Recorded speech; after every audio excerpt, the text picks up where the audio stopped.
Level 1. The awareness trap. You're lying in bed, eyes shut. Everything feels normal. Then your mind jolts awake, clear, alert, fully conscious. Instantly you sense that something isn't right.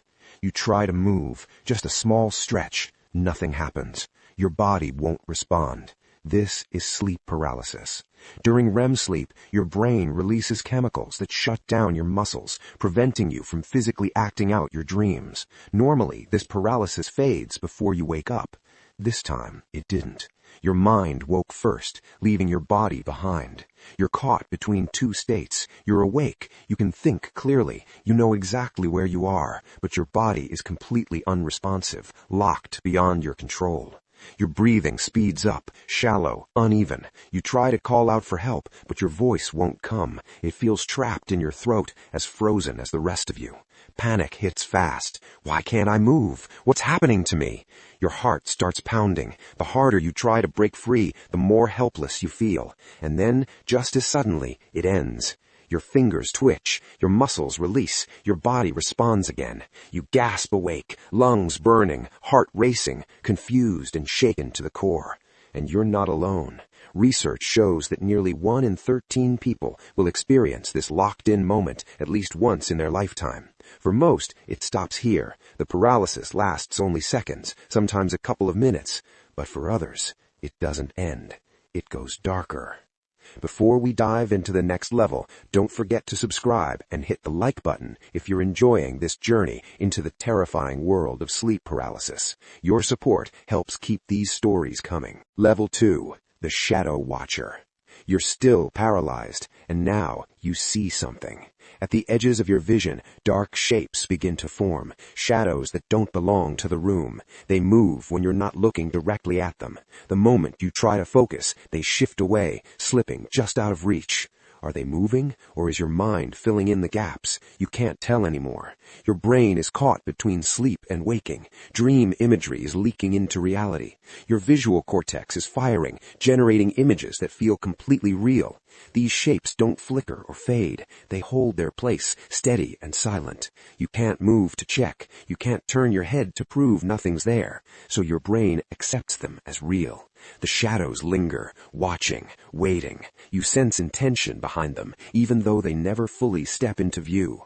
Across cultures, these figures have names: the Hat Man, shadow people, humanoid shapes standing just out of sight. Studies show that shadow figures are the most commonly reported hallucinations during sleep paralysis worldwide. Your room feels different now, smaller, heavier, as if something unseen has entered the space with you. Level 3. The Chest Demon. Then it happens.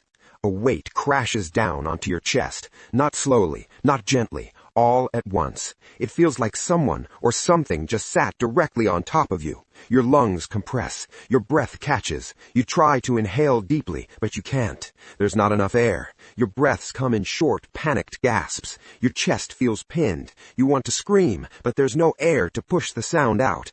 Each second stretches longer than the last. The pressure doesn't ease. It only becomes more noticeable, more suffocating. Your brain is lying to you. Your sensory cortex is misfiring, generating false sensations, phantom pressure, the unmistakable feeling of suffocation, as if your body is failing you. This is called a hypnagogic hallucination. Scientists refer to this specific sensation as the incubus phenomenon, the crushing weight, the sense of being smothered during sleep paralysis. The panic is overwhelming. Your heart is hammering so hard it feels like it might tear out of your chest. Every instinct in your body is screaming that you're about to die. There's no room for logic here, only fear. This level is more common if you're stressed, anxious, exhausted, when your nervous system is already on edge, waiting for danger. And now it thinks it's found it. Level 4. The Intruder. You hear something, a sound that doesn't belong, a door creaking open, slowly, carefully, like someone is trying not to be heard. But you heard it. Footsteps follow, heavy, getting closer. Each step feels louder than the last, echoing in your head. Your attention locks onto the sound. You wait for it to stop. It doesn't. You can't turn your head. You can't see who or what is in your room, but you know they're there. You hear breathing, shallow, Close, too close. It feels synchronized with your own, as if whatever is standing there is aware of you. They're standing next to your bed. You can feel their presence without being touched. A pressure in the air, a certainty that you are not alone, that something is watching you, waiting.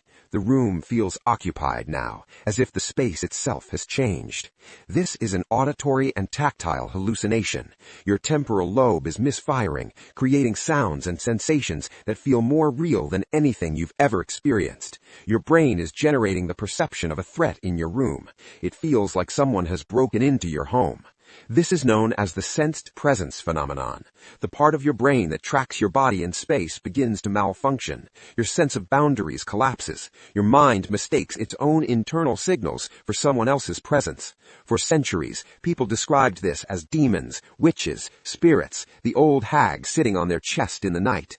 Different cultures, same experience. Many people who reach this level report extreme stress, trauma, or repeated episodes of the earlier stages.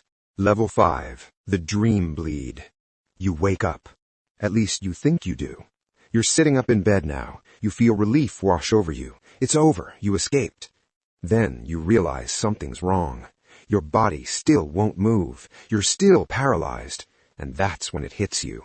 You're not awake. You're still dreaming. Your mind is caught in two states at once, partially conscious, partially asleep. You're dreaming of waking up, but your body is still locked in paralysis. The room looks familiar, unchanged, convincing enough to fool you completely. You can't tell the difference anymore. You try to test reality. You try to move. You try to scream. Nothing works. Everything feels real, too real. The certainty that you're awake refuses to break. You wake up again and again, each time thinking it's over, each time realizing it's not. The fear shifts from panic to something deeper, confusion, disorientation, the slow collapse of trust in your own senses. You're trapped in a loop, paralyzed, confused, unable to tell what's real and what isn't. Neuroscientists call this a dissociated state. Your brain is running the waking and dreaming systems simultaneously. Neither fully takes over. This produces the most vivid and terrifying false awakenings ever recorded. After what feels like an eternity, sometimes up to 20 minutes, it finally breaks. Your eyes snap open, your body responds, you gasp for air, drenched in sweat, heart racing. You're awake, you're safe, but you'll never forget what it felt like to lose your grip on reality. How common is this?